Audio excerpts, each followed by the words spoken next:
Physics का नया chapter start करने जा रहे हैं, force and laws of motion. इससे पहले जो आपने चैप्टर पढ़ा मोशन, जिसमें हमने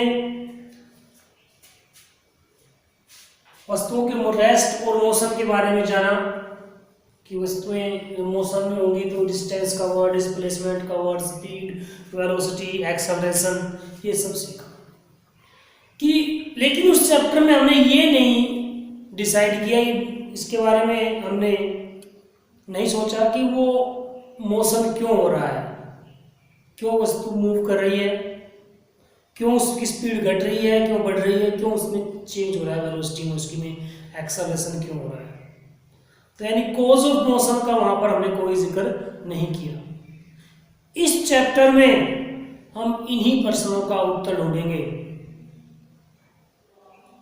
कि वस्तु क्यों मूव करती है, क्यों मूव करती वस्तु रुक जाती है, क्यों उसकी स्पीड घट जाती है या बढ़ जाती है, क्या उनके लिए कोई कारण है, और वो कारण है तो कैसा है, क्या है,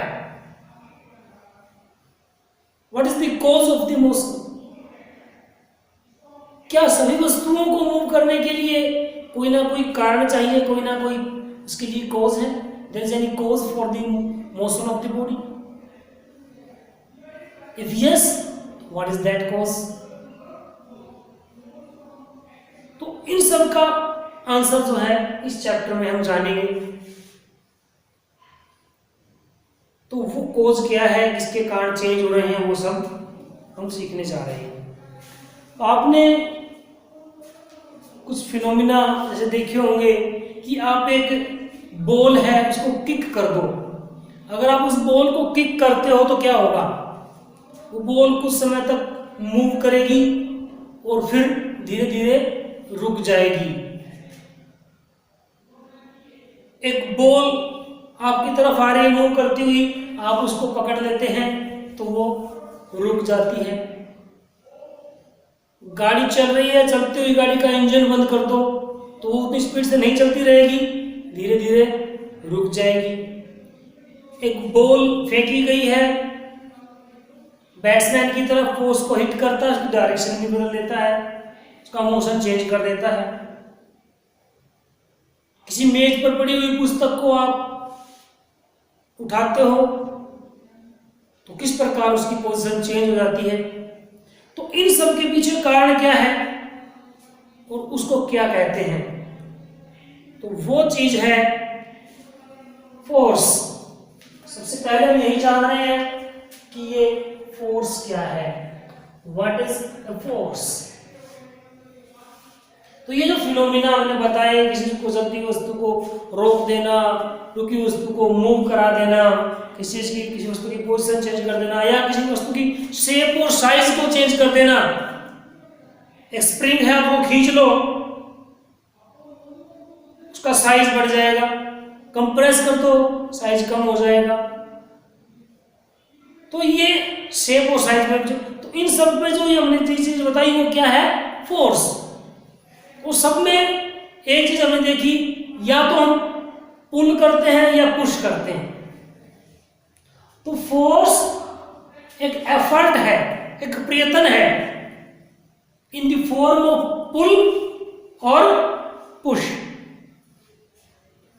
जो क्या कर सकता है, विच can change the state of object. State मतलब रेस्ट है तो मोशन, मोशन है तो रेस्ट, या स्पीड घटा देना, बढ़ा देना, डायरेक्शन चेंज कर देना, या फिर उसकी शेप और साइज को चेंज करना।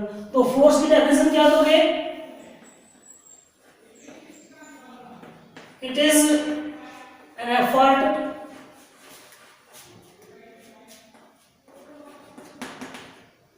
in the form of pull or push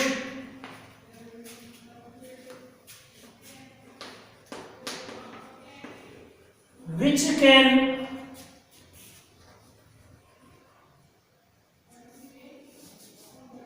change or tries to change try कर दो, विच कैन चेंज और try to change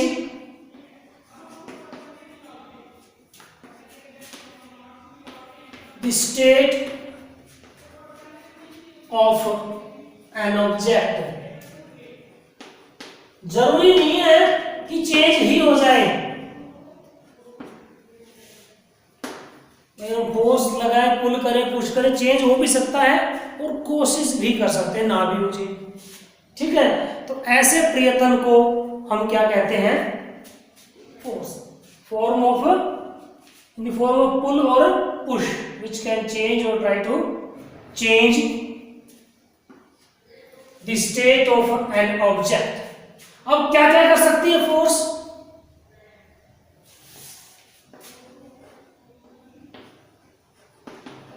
What can do a force? क्या क्या कर सकते हैं भाई?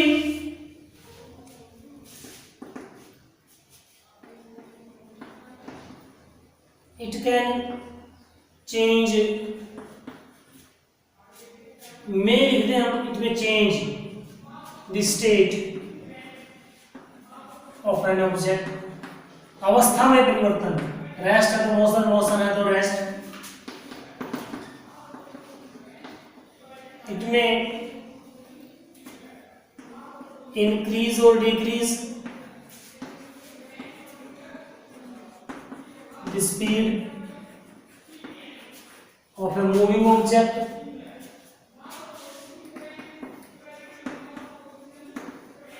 और it may change direction of a moving object। चलते उसको केवल डायरेक्शन चेंज कर दे, स्पीड में कोई चेंज ना हो, ऐसा हो सकता है। और it may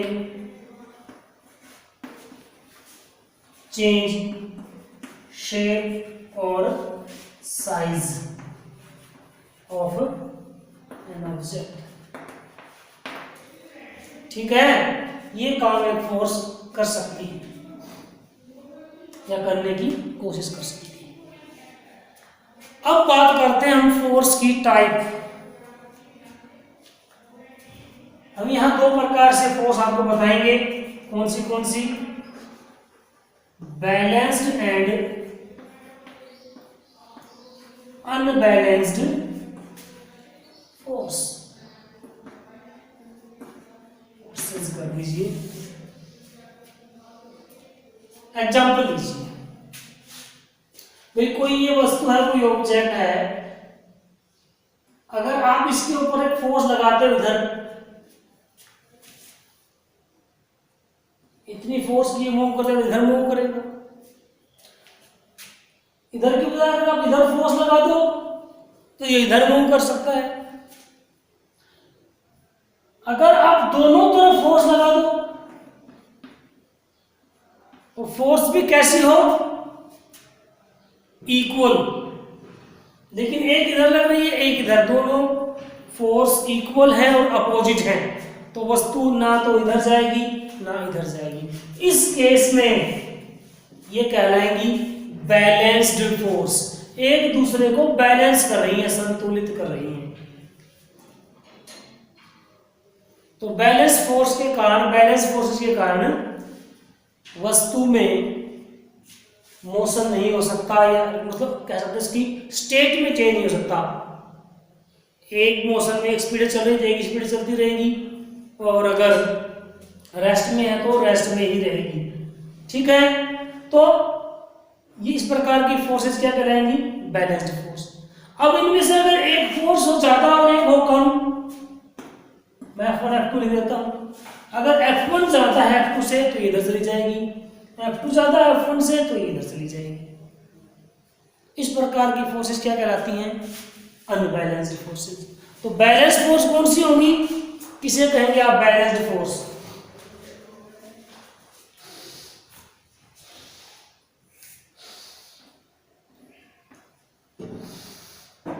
to forces acting on an object in equal are equal and opposite, equal and opposite, then they are called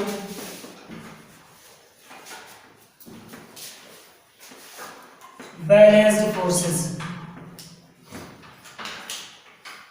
ठीक है, जब दो फोर्स एक वस्तु के ऊपर लग रही हैं और वो कैसी हैं, इक्वल भी हैं और अपोजिट डायरेक्शन में काम कर रही हैं, तो वे फोर्स कैसे कहलाएंगी, बैलेंस्ड फोर्सेस। ऐसे आप बना के दिखा सकते हैं। अब बैलेंस फोर्स क्या कर सकती है, बैलेंस फोर्सेस स्टेट को चेंज नहीं कर सकती, हाँ शेप और साइज को चेंज कर सकती है। क्या कहेंगे हम आगे, balanced forces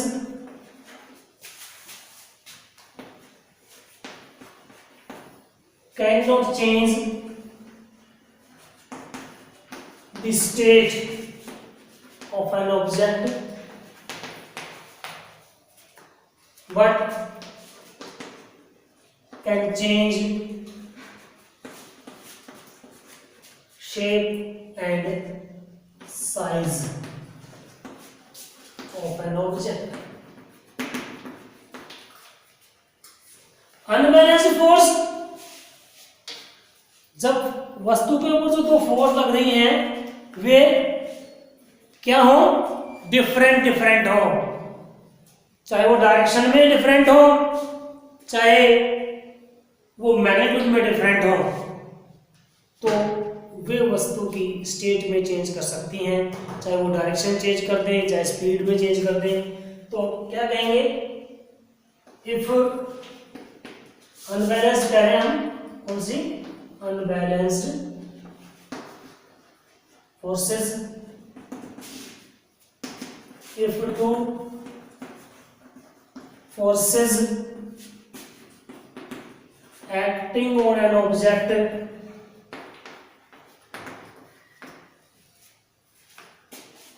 are different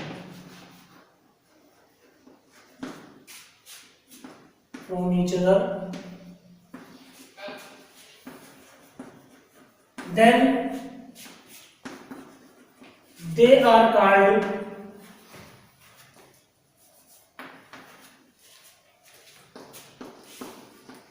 unbalanced forces। वे क्या कर सकती हैं, so they can change state of an object। ठीक है, तो वस्तु की स्टेट को चेंज करने के लिए हमें अनबैलेंस्ड फोर्सेस ही चाहिएगी। अगर अनबैलेंस्ड फोर्स नहीं है तो स्टेट चेंज नहीं हो सकती, जो स्टेट है वो वैसी की वैसी रहेगी, उसमें कोई चेंज नहीं आ सकता। चेंज करना है तो unbalanced force, balanced force can't change the state. ठीक है, तो ये हमने फोर्स के बारे में जाना और फोर्स बैलेंस और अनबैलेंस्ड इनके बारे में। अब आगे जो हम पढ़ेंगे वो नेक्स्ट वीडियो में होगा, जिसमें हम ये जानेंगे कि जो है मोशन जो होता है, क्या उसके लिए फोर्स ही जरूरी होती है, क्या बिना फोर्स के मोशन नहीं हो सकता, ये सब हम नेक्स्ट वीडियो में जानेंगे। तो इसमें इतना ही, ओके, थैंक यू।